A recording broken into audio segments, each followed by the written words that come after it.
JBNN will keep you informed. I'm Michelle Jones. Before we get into the news, please remember to like, subscribe, leave a comment, and to share the news with someone today.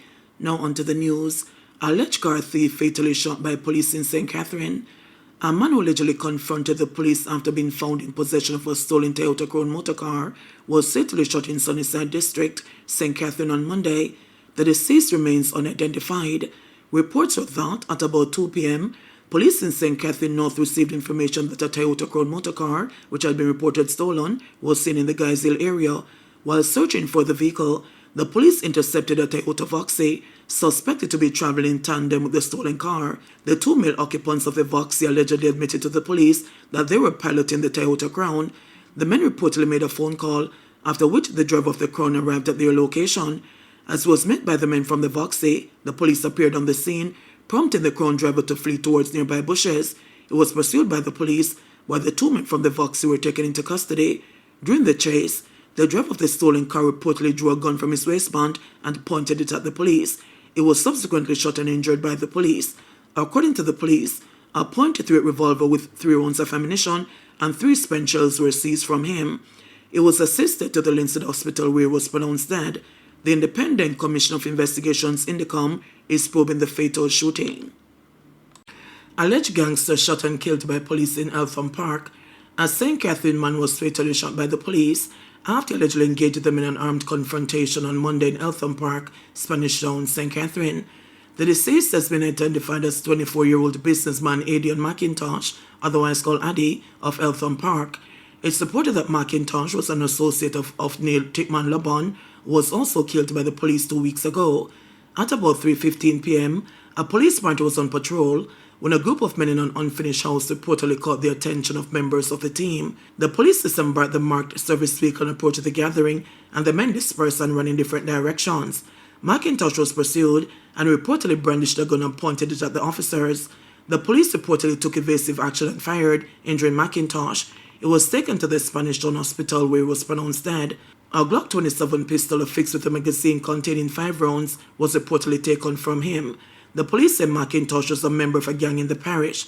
The Independent Commission of Investigations Indicom has launched a probe into the matter. Teenager fatally stabbed in Nagohead. A search has been launched for a male suspect who allegedly fatally stabbed a teenager in Nagohead, Portmore, St. Catherine on Monday. The deceased has been identified as 18-year-old Aidan Williams, otherwise called Durr, of Greater Portmore, St. Catherine. According to reports, at about 12:50 p.m., Williams was at Manley Lane in Nagohead when he was allegedly stabbed by a man the police have identified only as Anton. Williams was assisted to hospital where he was pronounced dead. The Portmore Criminal Investigation Branch is conducting a probe into the matter. Canadian toddler dies in suspected drowning at popular Trelawney Resort. The Trelawney police are investigating the circumstances surrounding the death of a 3-year-old Canadian girl who is suspected to have drowned on Monday in a pool at a popular Trelawney hotel where she was vacationing with her parents. According to a senior police officer in Trelawney, the police were summoned after the child was discovered unresponsive in the swimming pool. We suspect that it is a case of drowning, but we are conducting investigations to determine the cause of death and the circumstances that led to it, a senior cop said. The child and her parents reportedly arrived on the island on December 31. Deliveryman charged for alleged possession of illegal gun. The St. James police have charged a man following the seizure of an illegal gun during a mobile patrol along Fosdick Road, Montego Bay, St. James on Monday. 20-year-old deliveryman Matthew Willis of Star Apple Boulevard, Catherine Hall, St. James, is charged with possession of a prohibited weapon. The Barney Street police say at about 9:30 p.m., the accused man saw the police service vehicle and started to act in a manner that arose the suspicion of the police. He was apprehended and a brown bag he was carrying was searched. The police say during the search, Altaro's G2C 9mm pistol with an empty magazine was found. Willis was arrested and subsequently charged. Former charged with murder of St. Thomas woman. A St. Thomas son has been charged with the murder of 28-year-old Roshni Bonfield, otherwise called Danisha, whose body was found in a gully in the parish on January 27. He is 49-year-old Cecil Stewart, otherwise called Grabber of Golden Valley, Whitehall, St. Thomas. Bonfield was last seen alive on January 26 at about 3:30 p.m. when she left her home to visit a neighboring community. Later that day, a resident discovered her handbag and cell phone abandoned along a roadway near her home. Bonfield was reported missing, and on January 27, a search was conducted in the community by residents, which led to the discovery of her body in a gully. On January 28, Stewart turned himself in accompanied by his attorney and reportedly confessed to the crime. He was summarily charged with murder on January 30.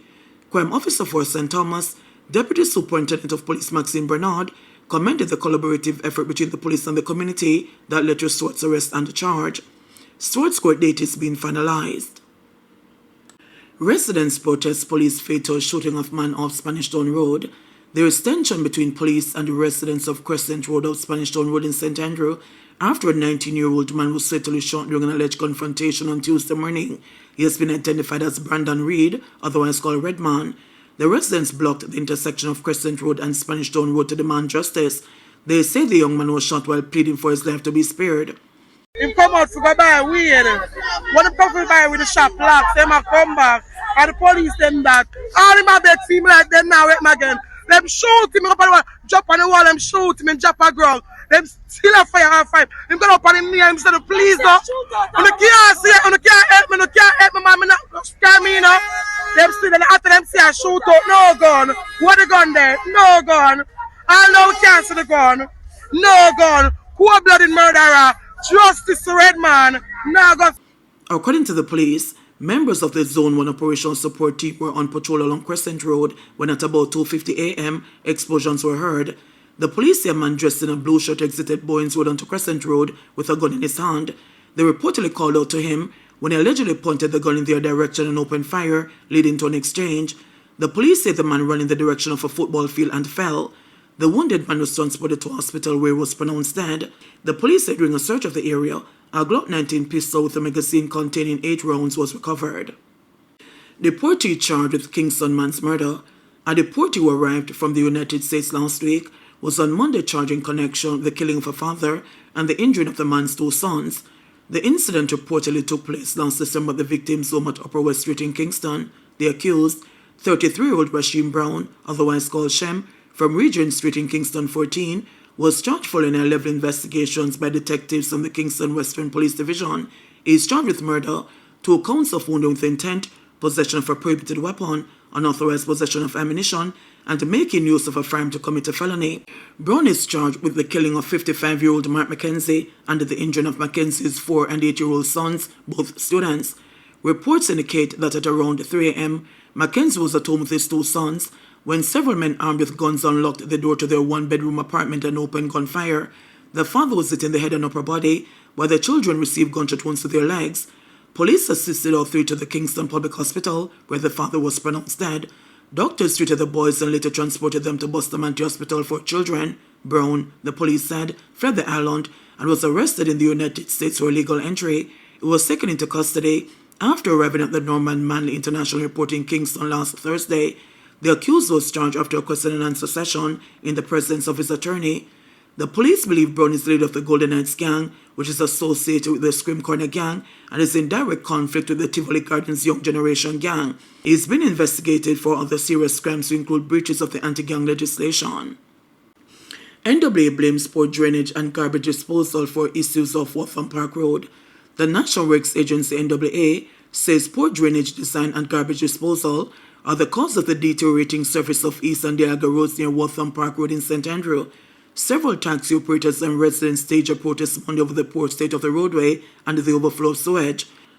NWA Communication Manager Stephen Shaw says work had started to correct the drainage issue, but he's appealing to people to desist from dumping items into the Boucher Gully.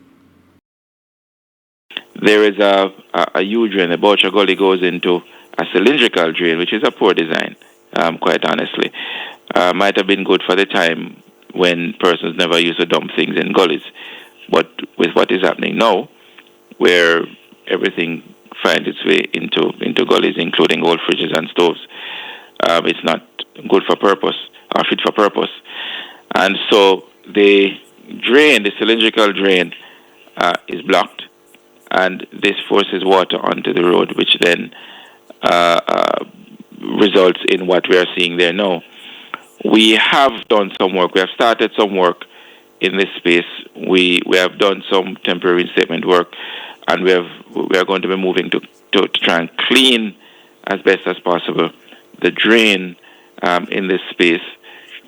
Walton Park Road generally needs a major overhaul. I would say from Moulins Road all the way down to Spanish Town Road.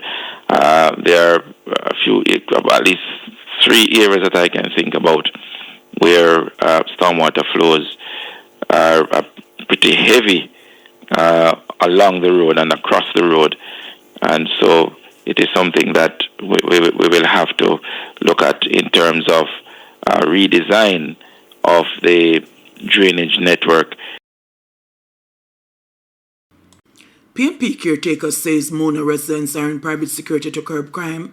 People's National Party, PNP caretaker for St. Andrew Eastern, Patricia Duncan Sutherland, says residents of Mona have resorted to private security to curb the levels of petty crime in the area.